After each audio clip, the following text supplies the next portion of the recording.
We are back. Welcome back, my very beautiful nerd gang. Welcome to another session of Nerding Out with your favorite nerd, me.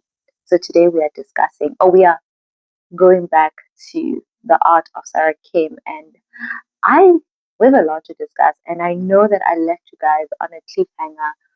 Oh my god, if you did not watch part one, I suggest you go watch it because there is a lot to cover in the art that is Sarah Kim, in the mystery that is Sarah Kim.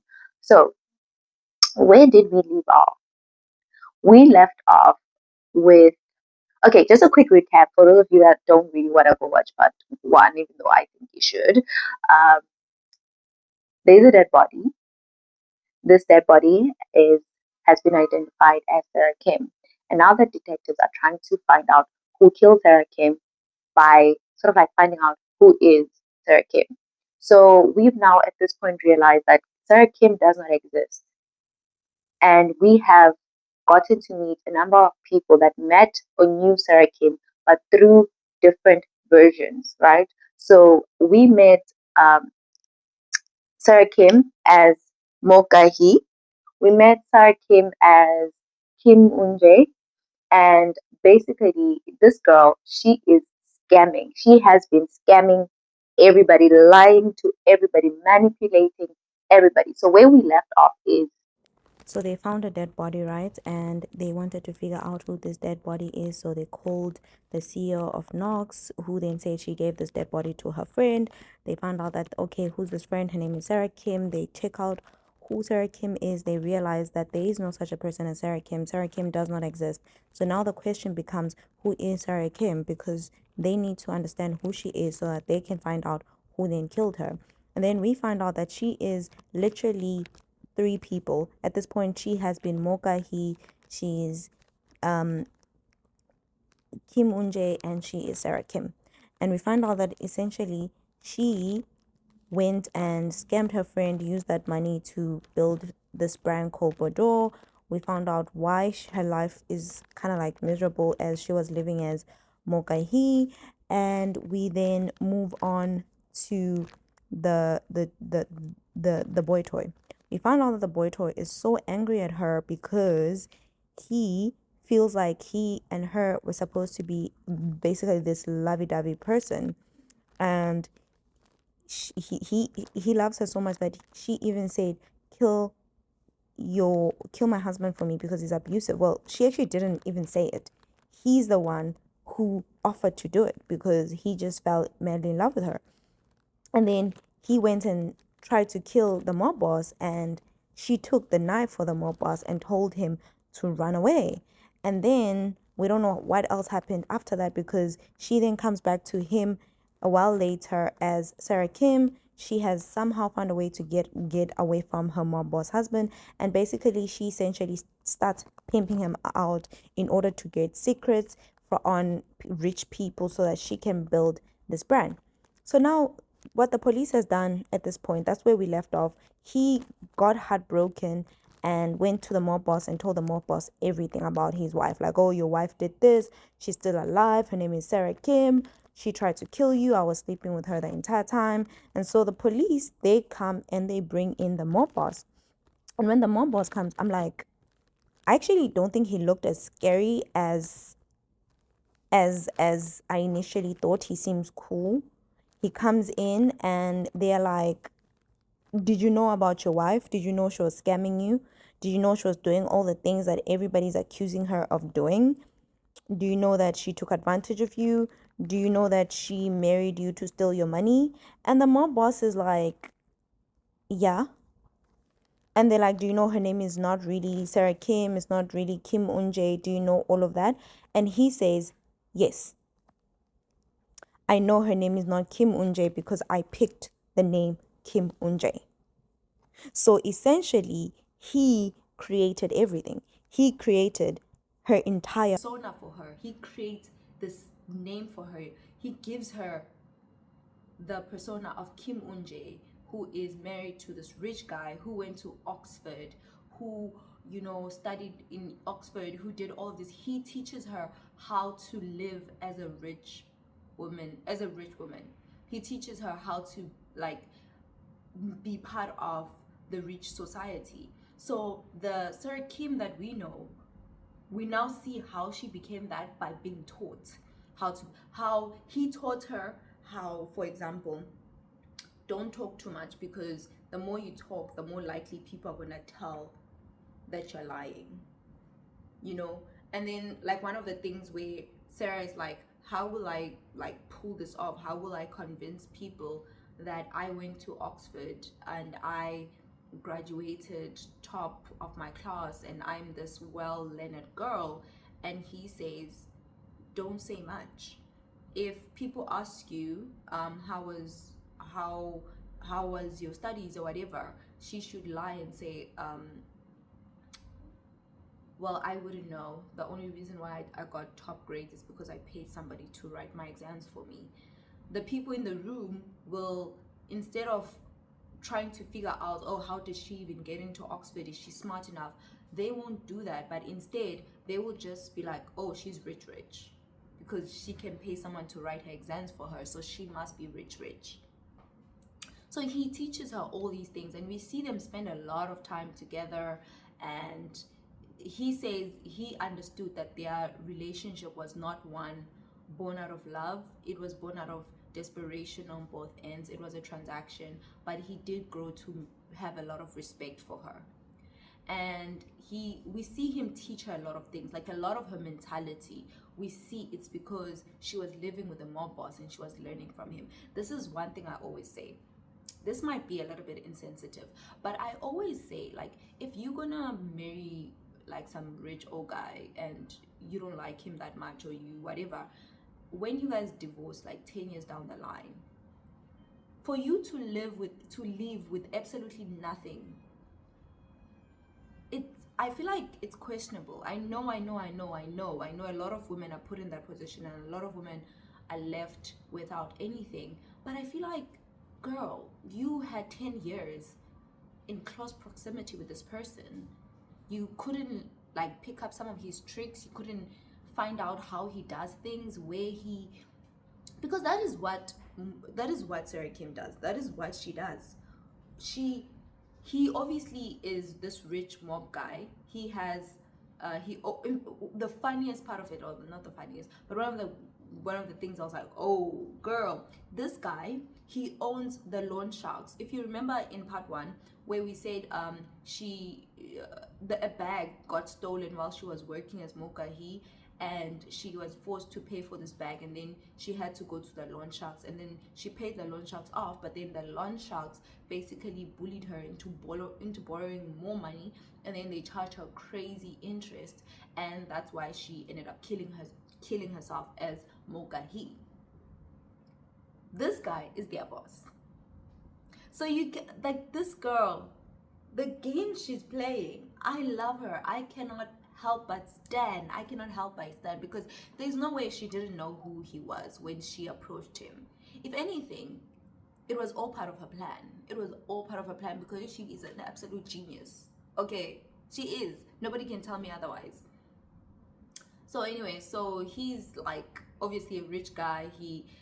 Although he's a mob boss, he's not really like, like living like, underground lifestyle. He's trying to be a good man in society. He's taking her to all these places and showing her to all these places, and she's now meeting rich women. She's seeing how they act, how they dress, their style, how they do all these different things. It is in fact while she's with these rich older women that they take her to a bar where she meets Boy Toy, the escort, all through this. So we can sort of like see the pieces of Sarah come into place.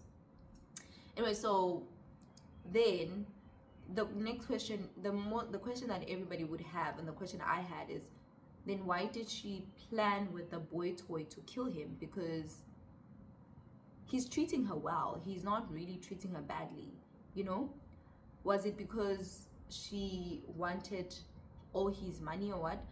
Which is not what it was, because this guy was smart. He knew who she was. He knew the role that she was here to play.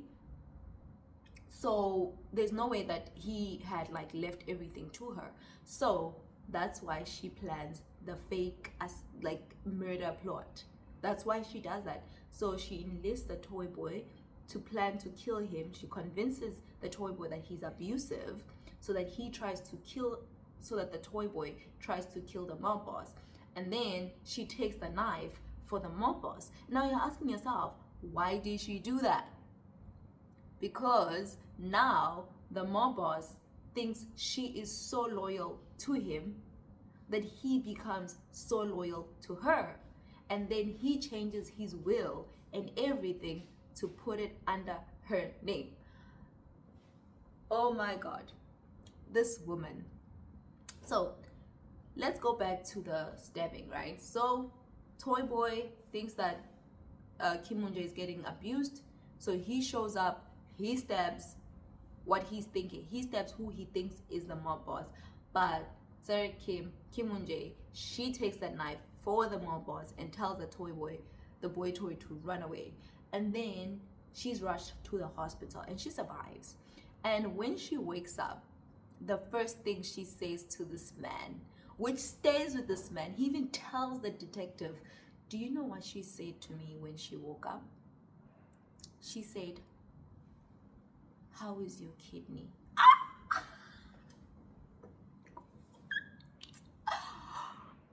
She said, how is, not my kidney, how is your kidney?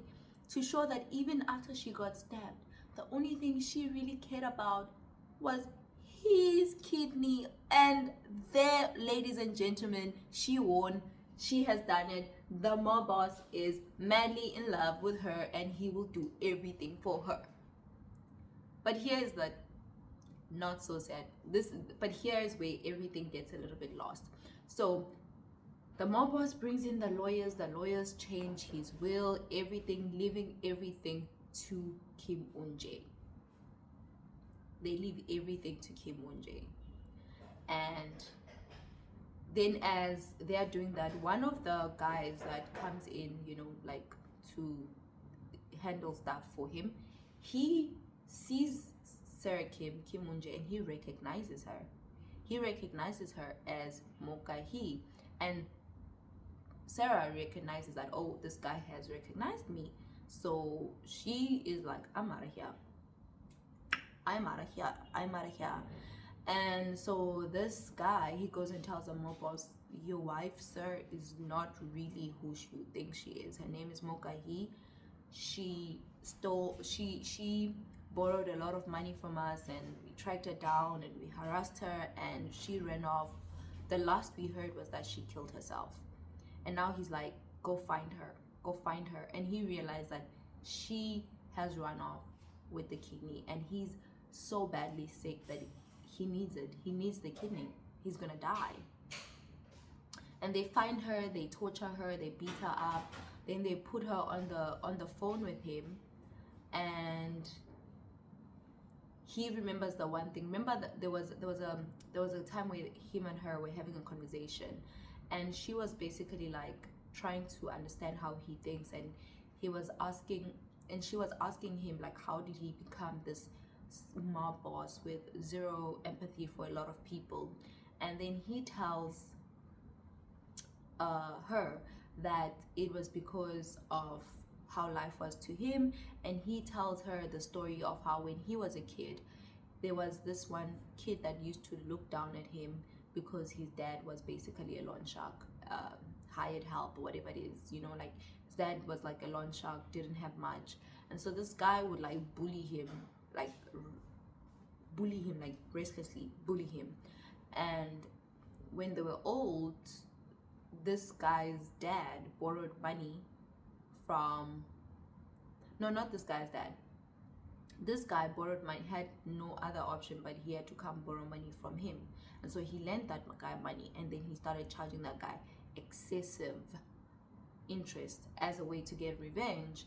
And one day this guy kills himself, or this guy dies or something like that, and then his son comes in and he's like, I need you to help me. I can't keep paying off my dad's crazy ass loan with crazy ass interest. And the guy's like, what are you gonna do for me? The mob boss is like, what are you gonna do for me? And the guy's like, I'll give you this huge tree, like this ancient tree or something like that, that is worth a lot of money. Like it's an old tree that will grow very tall, and it is worth a lot and a lot and a lot of money. And then so Kim Moon-jae asked him, so what did you do? And then he's like, I wiped out the debt and I took the tree. And so that tree has been like planted in his house. It's like this huge tree and it's so beautiful. And he says that tree reminds him of what he should never be, and that is empathetic or sympathetic or whatever. And then he's like, oh, and she's like, oh, that's interesting. I would have personally handled the situation different. And he's like, how would you have handled it? And then he's like, I would have promised to give him the money, but I would have never given it to him. And he now lying in bed, realizing who Kim Eun-jae, aka Sarah Kim, aka Moka-hee is, he now remembers those words. I would promise to lend him the money and never do it. And that's what she did to him. She gave him hope. Do you know how cruel that is? You know how absolutely cruel that is? To give someone hope and then take it away. That is one of the most cruelest things you can do. That is insanely cruel. But guess what? Moka-hee, Sarah Kim, Kim Eun-jae, the woman that she is, she comes back and goes through with the surgery and gives him the kidney. Why he did it, why she did it, I mean, nobody knows. And he is so indebted to her. And then she didn't even take like money from him. The only thing she took is that crazy ass, big ass, expensive tree, which I guess she then uses that money to invest in boudoir. So the husband wouldn't have killed her. He wouldn't, because he didn't care about anything that the escort said. He didn't care because their marriage was not one born out of love. It was a marriage born out of a transaction. And if anything, she did her part. She paid her dues. So he didn't kill her. If anything, he's indebted to her. He respects her. He's in awe of her. And they ask him, when was the last time you saw her? And he says, at the party, but I really didn't speak to her. Remember this. We're going to come back to this. He says, at the party, but I didn't really speak to her. So now they are back to square one, because who killed her? If it's not the friend she scammed, the CEO of Knots, if it is not the other friend she scammed, the chairwoman of the malls, if it is not her boy toy, and if it is not her husband, the mob boss, then who did she actually kill? Who did she actually kill? Who actually killed her? And so the detective is sitting there and he's thinking about it, and he realizes that the dead body that was found in the sewers did not have any scars. If Sarah Kim had given her kidney, she would have a scar, which the dead body doesn't. Which means Sarah Kim is not dead. Which means the dead body is someone else. And I was like, oh, of course, took you long enough. I would have told you that, because by now, you have seen that this woman is too much of a boss to have ended up dead. Well, but you get what I mean. You get what I mean. Okay? You get what I mean. So now, if Sarah Kim is not dead, where is Sarah Kim, and who is actually dead? Who's the dead body belong to? And why does that dead body resemble Sarah so much to the point that they have matching tattoos in the same spot? So here's what the detective decides to do. He decides he's gonna put out a manhunt for Sarah Kim. When I say Sarah Kim is this person who killed somebody and she has disappeared. But the thing is, they don't really know how she looks because there's actually no photograph. There's actually no picture of Sarah Kim. Because there's Mokahi, there's Kim Moon-jae, there's Sarah Kim, but there's no like, which is I was like, no, there is pictures of Sarah Kim. Sarah Kim is Kim Moon-jae. Just go take Kim Moon-jae's wedding pictures, right? I feel like that's where that series is a little bit. There's some plot holes here and there, but I'm not complaining too much because I'm actually enjoying myself.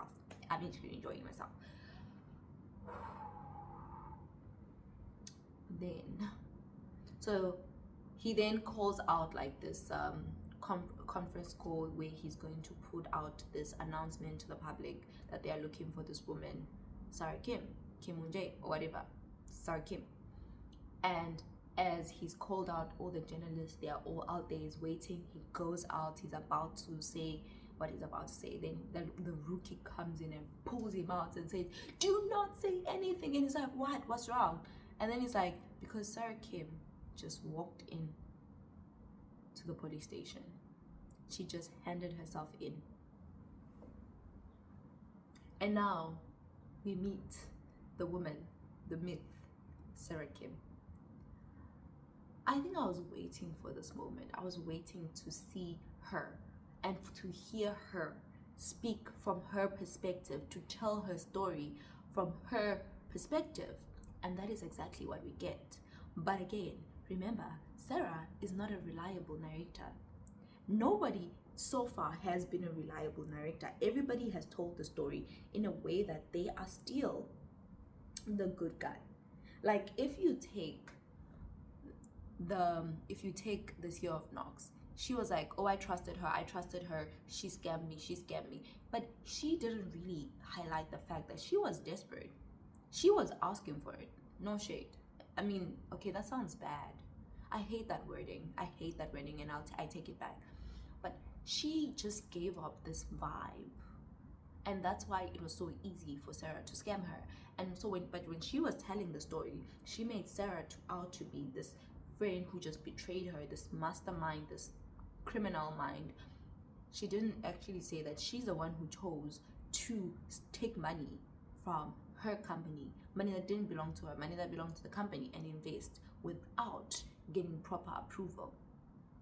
And then the workers, they just made it like, oh, you know, she did this, but they also missed the part that in their obsession with luxury brands, they also allowed themselves to get pulled into the orbit of Sarah Kim, and that they actually, I mean, what she did to them is kind of like crazy. Like she blackballed them, but you know, like what after hours, coming to work, taking pictures as if you're buying all these things, they were trying to scam.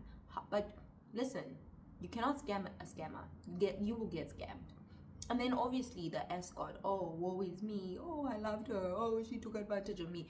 You were trying to scam a scammer and you got scammed. That's exactly what happened. Because what is that song? That song that goes, I love dealing with the rich. I love dealing with the rich. Because he's gonna trick, but I'm gonna trick better or bigger, whatever it is. That one. They were both tricking. She just was the better trickster. Okay, that's what it was, that one. And I know this comes as if I'm defending her, but none of these people are good people. So, and then we have the chairwoman. She's like, oh, I did. Lady, you are mean, you are a bully, you are classist, I mean, the fact that you have such a rule at your malls that people need to go all the way to the other side to use the bathroom just shows the type of person that you are. So everything that Sarah did to you by making you believe that this little 26-year-old likes you and loves you while she was sending him to your bed and making him bring back your secrets, you deserved it because you think and you act like you're better than everybody else because you were born rich. So Sarah did what Sarah did, and I will stand by her. I will stand by her. I will stand by her. And then we meet the mob boss. He got his kidney. He got what he wanted.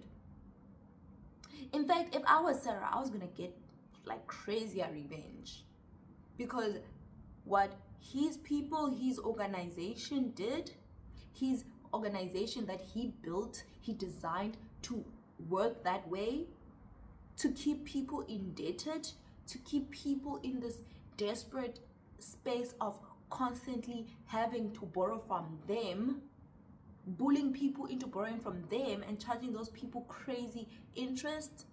I would have done worse if I was Sarah. In fact, she was kind enough to give him that kidney. I would have not given him that kidney. I would have stolen that tree and not even given you the kidney. Okay, now the woman herself is here and she is telling us the story from her perspective. And boy was I excited. Boy was I excited. So let's get into it. So she comes in and she tells the story that we know. She tells the story of what happened as Mokahi. She tells the story of what happened as Kim Unjae. She tells a story about the escort. She really tells a story well, where you kind of see that everybody kind of low-key played into it. And she, firstly, they like trying to get her to confess, and she like not confessing. They are like trying to get her. They like, oh, we know that you killed that person. And she's like, I didn't kill anybody. And they're like, fine, we're gonna take your DNA and we're gonna see if really you killed somebody. And then they take her DNA, and she literally smirks as they take her DNA, because she knows they're not gonna find anything, and they don't find nothing. They don't find nothing. And then they have to let her go. But one mistake that she makes here, this is where we see that she's a boss, but she's human and she makes mistakes. This is where she made her first mistake. She's having a conversation with the detective and she's playing coy. She's being Sarah, and she's like, life isn't, and the detective says it's so unfair how she gets to walk out, because clearly they have nothing on her. They have no way to prove that she killed that Jane Doe or whatever. And detective is like, that is so unfair. And she's like, yes, detective, life is unfair. In one place people are having a party, in another place somebody's freezing to death. That was the mistake that she made. That was the first mistake that she made. And the detective says, they let her go, but then the detective remembers later and he goes and fetches her and arrests her. And she's like, what are you doing now? And the detective is like, sir, Kim Moon-jae, whoever you are arrested for the murder of Jane Doe. And she's like, excuse me? She's like, because we never published how Jane Doe died. Nobody knows. Everybody only knows that a dead body was found with a disfigured face. But you knew that she died of freezing to death. Only the killer would know. So now they have her. But do they have her? What do they have on her? So they bring her in and now they're trying to get, and she's like buying her time. She's being the queen that she is. And at the same time, there's like a little some subplots going on with the detective, you know, blah blah blah blah blah. You know, the detective is under pressure. They try to remove him from this case, but then Sarah stops talking and says she would only talk to him, because that girl, I knew, she says this to him, that one of the reasons why she says to him, she's like, detective, do you know who scammers target? And the detective is like, who? Like, very smart people. Because very smart people never want to admit that they are being played. Like yourself, detective. She told him that, boy, I'm keeping you around because I'm scamming you. Because I know what you want and know what you need. And I'm going to buy my time. Because you are my next trick. You are my next chess piece. And I was like, what is going on here? I was a bit confused. I'd be like, what is going on? What's going on with Sarah, man? And so they really don't have anything. They really don't have anything. But then the detective says if they have nothing on Sarah Kim, they have something on Bodor. And so they're gonna publish everything they have on Bodor. That Bodor is a scam. That Bodor is not real. That Bodor, this luxury brand, is the biggest scam ever. That it is all this and all that. So unless she admits, and this is where she does something that nobody quite understands, but I feel like I understood very well. She says, I will confess. And they're like, what do you mean? And then she confesses. Then she introduces this character called Unje. Not Unje, I forgot what's her name.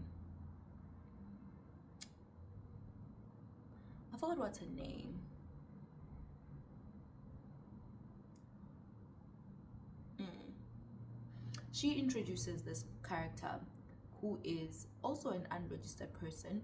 She's this girl who makes fake bags. And she's so good and so incredible that Sarah Kim brings her in to make Bordeaux because she's so good at making fake bags. And she also teaches Sarah about how to make fake bags. And Sarah basically teaches this girl, like, if you cannot tell the real from a fake, then how do you know that it is fake? How can you say it's fake? And so we see this girl kind of become obsessed with Sarah. The way that Sarah talks, the way that Sarah thinks, the way that Sarah is, she wants to be Sarah. And Sarah's mistake here, second mistake, is she sees herself so much in this girl that she lets this girl in. This is, I think, the only person who saw Sarah for who Sarah is. Not Kim Unje, not Sarah Kim, not Mokahi, but who she is. The girl who escaped from whatever hell she escaped from, is unregistered, and has changed her name so many times. Because that's the same thing with this girl, the girl that we've met now, the girl who makes fake bags.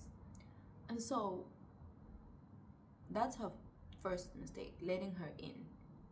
She lets her guard down because she's built Bador. She is Sarah Kim. She lets her guard down and she starts to allow this girl to see herself in her and to see her for who she really is, who is this unregistered person. And Sarah actually has so much empathy or sympathy or whatever it is for this girl that she allows this girl to sort of like use her card to do things, buys her a phone, does all these different things for her, and this girl just lets it go into her head. And the words that keep playing in this girl's head is, if nobody can tell the fake from the real, how can you say it's fake? And so we see her start to like, basically, she changes her hair to be like Sarah Kim's. She gets Sarah Kim's tattoo. She goes to the places where Sarah Kim buys her stuff and she buys literally that identical thing. She is kind of like scary because she's like that one friend who's so jealous of you that they want to be you. And that's so dangerous. That is such a dangerous mentality. And so she then decides, and this is her breaking point. Her breaking point is she's at the shops and she's looking at these magnificent bags, and she comes across a boudoir, right? She comes across a boudoir bag and she's looking at it, and the salesperson or the person next to her says, "Isn't it gorgeous? It is literally a work of art." And she looks at the bag. It's one of her bags, the bags that she created. She created these bags. And so she's like, boudoir is mine. I am the creator. I make these bags. It should be mine. Sarah is nobody. And so she comes up with the idea that she is going to kill Sarah Kim and take her identity. I don't know what's going on with this girl, but I feel like the lights are not on inside because People have seen Sarah Kim's face. I guess that Sarah Kim is more so not, she's infamous. She's known. She's not, they know of Sarah Kim. A lot of people don't know her. They know of Sarah Kim. But she has people like staff. She has people that know her. She has people that know her. People that have close relationships with her. So what did you think was going to happen here? But anyway, they do look sort of like similar height. The dress size is the same, to a point that Sarah Kim would like ask her to go collect a bag, like collect something that she bought, like go collect my dress at the seamstress, and she would go there and she would have the seamstress make two of the same exact dress. So they figured this out and they decide to like go to the seamstress and ask the seamstress on this day, when, because it hasn't, a lot of time hasn't passed, when these people came to get the dress, do you have like the needles and all these different things that you used on her? And he's like, yeah. And then they're like, okay, can you give us that so that we test the DNA?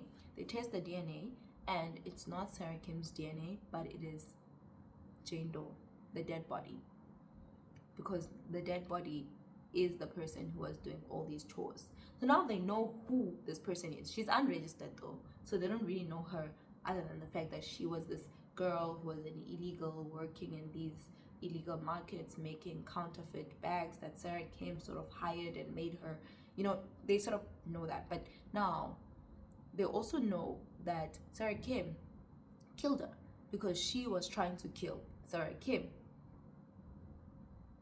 And Sarah Kim has just confessed, and she's like, yeah, so this is what happened. She was trying to be me. She came to the party.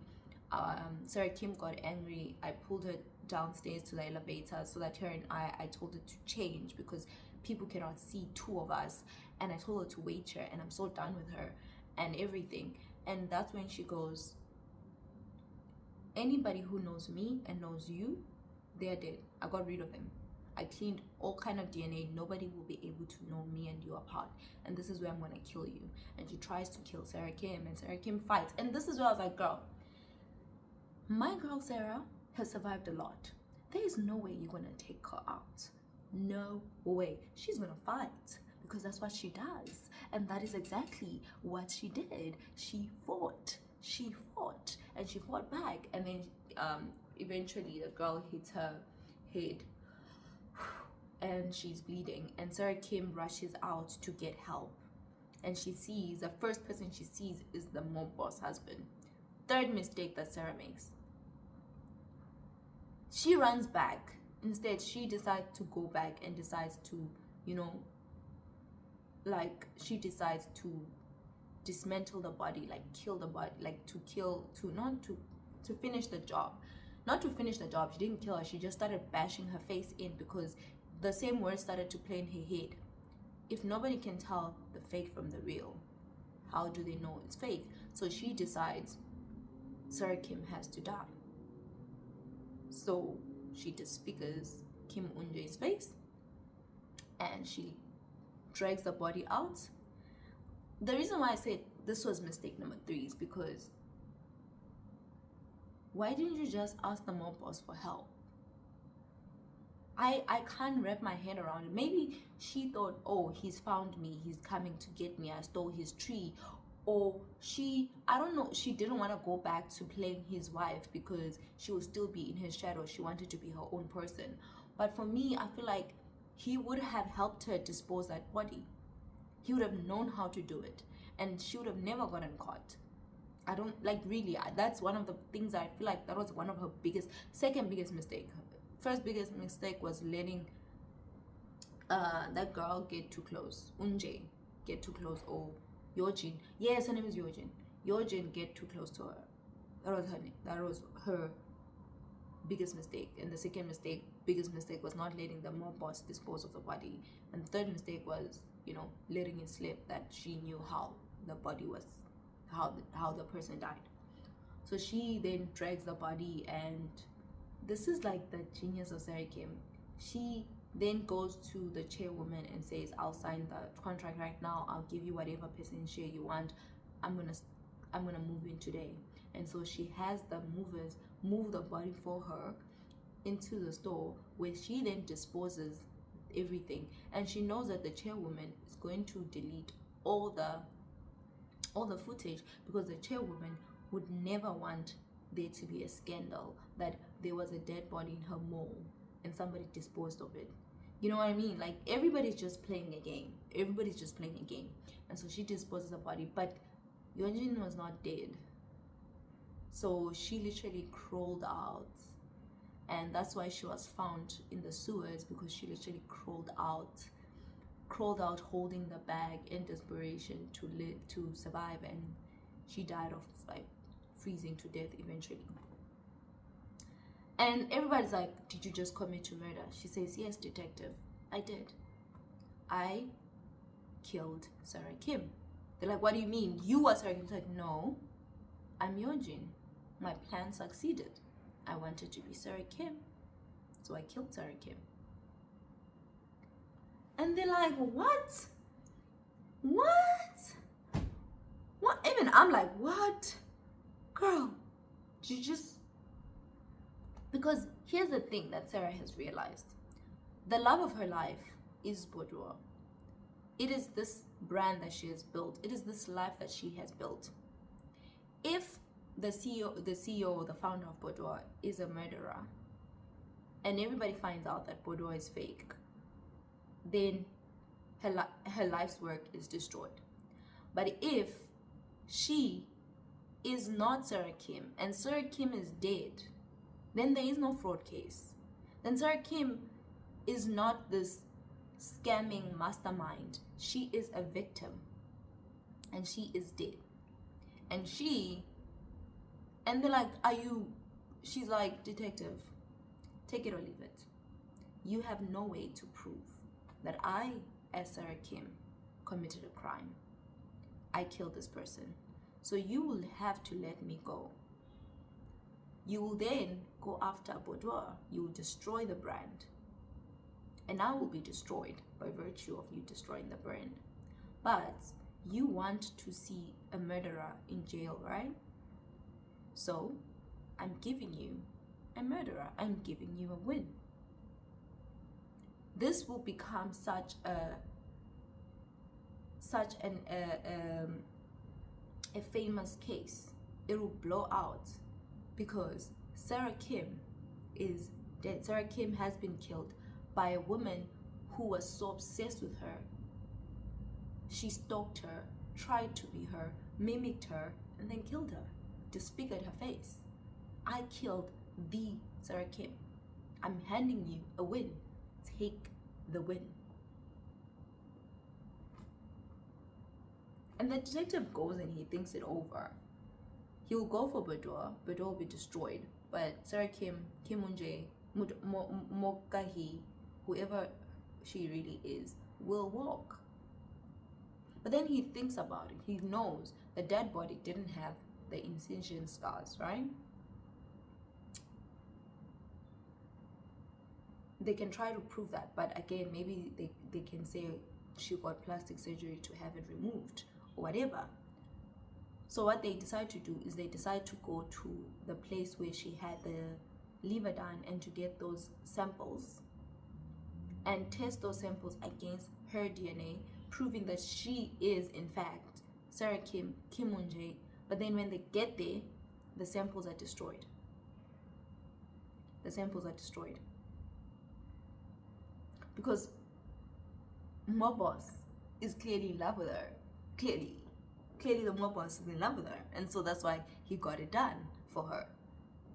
And then they're like, okay, fine. We will have someone come here and testify that you are Sarah Kim. But guess what? Not a single one of those people will testify. Because then the only person who hates her enough to testify is the CEO of Knox.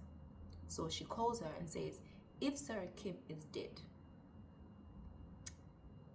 the ownership of boudoir goes to the next largest shareholder, which is you. So obviously she takes it, because think about it. She stole money from him. She embezzled money from her company to buy into boudoir. If boudoir is a scam, if boudoir is destroyed, she therefore loses all her money, and she still goes to jail for scamming, for embezzlement. But if Sarah Kim is legit, boudoir is legit, Sarah Kim has died, the shareholding, the ownership of boudoir goes to Knox. She never embezzled. She got her money back. So why would she testify? So she says, she comes and she says the dead body is Sarah Kim's. They're like, okay, fine. We'll call the mob boss, the husband. He can prove it. No, he's not. He's indebted to her. He's not saying shit. He's not saying shit. They don't have DNA. They don't have nothing. The escort, he would never snitch because guess what? He's in love. And he already feels guilty for the little snitching that he did. So he's not coming out and saying anything. Because again, if he does also say anything, he also can get arrested for all the scamming. So he's not saying anything. The chairwoman, she will not say anything because she would have to admit to a lot of things. So guess what? Nobody is going to testify that this is Sarah Kim. So the police decide that they are going to take the little win that they can. They arrest her as the unregistered girl who killed Sarah Kim. And she goes to trial, and she doesn't even get arrested for murder, but she gets arrested for attempted murder or something like that, because at the end of the day, she didn't kill Sarah Kim. Sarah Kim died of freezing to death. So she gets a lighter sentence anyway. I think she gets like 10 years or less than that, which she will come back stronger than ever. And so fast forward, we see the detective gets like honored. He gets like a promotion because he closed this huge case and everything. And then we see Kim Moon-jae, Sarah Kim, is behind bars, and the detective goes to visit her. And when he gets there, he asks the question that I think by now we all have been asking. We all need to know. He asks her, who are you? And that's where it ends. It ends there. We never get the answer. All we see is as she's walking away, she turns back and we see her as Sarah Kim standing at the top of the world with covered with boudoir. So we never get to know who she is. I feel like this isn't about who killed Sarah Kim. This is about who is Sarah Kim, and we never get to find out. And I know a lot of people have a lot of complaints about the fact that we never get to find out who she is. And a lot of people also get a lot of complaints about why did she end up arrested. It's like a down, but I feel like it was not. For me, I feel like it was so strategic for her to get arrested. She sacrificed. There was no way she was going to allow boudoir, her child, her brainchild, her passion, her everything, go down. She was not going to allow that to happen. She was not going to... So she allowed Sarah Kim to die. She allowed Sarah Kim to die. Because she can... I mean, I'm pretty sure she stashed money somewhere. Now she has connections. She's gonna get arrested. I'm pretty sure even the mob boss probably has her in his will or something, because he's forever indebted to her. She's gonna spend those 10 years or whatever. She's gonna come out in 5 or 6 for good behavior because she's such a demure queen, and she's gonna go back to scamming and living and being who she is. But if she had said she is Sarah Kim, everything she worked for would have been destroyed. Everything she sacrificed for would have been destroyed. So I understand why she chose what she chose to do. I understand that. Now let's talk about my critique of the series overall. It was confusing as hell. Like, it was so confusing. You had to just sit through it, and sometimes you had to like pause. I feel like they threw in a lot of random stuff to confuse you. And I guess that was like a device that they chose to use, but it can like lose a person. Like, if you can, what I'm trying to say is, if you're not someone who is really into murder mysteries the way I am, you're not gonna sit through it because you're gonna be like, it doesn't make sense, and you're just gonna go find something that makes more sense. But I sat through it, and I was like, I was happy. I enjoyed myself thoroughly. So I would really give it like a strong 8.5 out of 10. I would actually give it a 9 because of the acting, because of Sarah Kim. She did a phenomenal job as playing all the 4 women that she played. She was incredible. I think I took away the 1 because of just throwing in random things that don't make sense to anybody, and sometimes the pacing was a little bit slow, and I feel like we didn't get a lot of the character backgrounds. I guess it doesn't matter that much about the characters because we only needed to know them in the context of Sarah Kim, which is very, very like a minuscule, very, very small part of their lives. I would have loved to get to see more of their lives, like why they are the way that they are. Why there was a lot of like foreshadowing about the detective that they just threw in there, but we never went into it, so it was a bit confusing. Like there was a part where we see the detective, but then we also see Sarah Kim, and it's as if there's a parallel between the two of them, which they never really got to dive into. So for me, that felt like, why did we do that? Why did we foreshadow that? I absolutely hate when we use foreshadowing as a device and then we just throw it away. Because as somebody who analyzes and sees everything, now I'm holding on to that foreshadowing piece. I'm holding on to it, hoping that you are going to give me something, and then you don't give me anything. So that is it for me. I think you guys should watch it. It's amazing. I know I've already spoiled it for you guys, but it's incredible. I did watch like one of the episodes twice because I just was lost, and also I was like, what happened? What happened here? I need to figure out what happened here. But that's it for me. It was lovely to chit chat with you guys, my beautiful net gang. I'll be back. I'll be back very shortly because we need to chit chat about a lot of other things. We need to just chit chat. I came across one of the most disgusting movies the other day, and I was so disgusted. I was so angry. I could not even. And so we need to chat about it. I also came across a few Reddit stuff. You guys know I'm always going down the Reddit loopholes, and so I was stuck in one of those for a while, and boy, people over on Reddit are just wild. They're just crazy. You guys should like, Reddit is wild. Anyway, I'm done. Appreciate you guys. Love you guys. I know you guys have asked me to do specific books, specific shows. I will go through them and I will be right back. Lovelies. Thank you.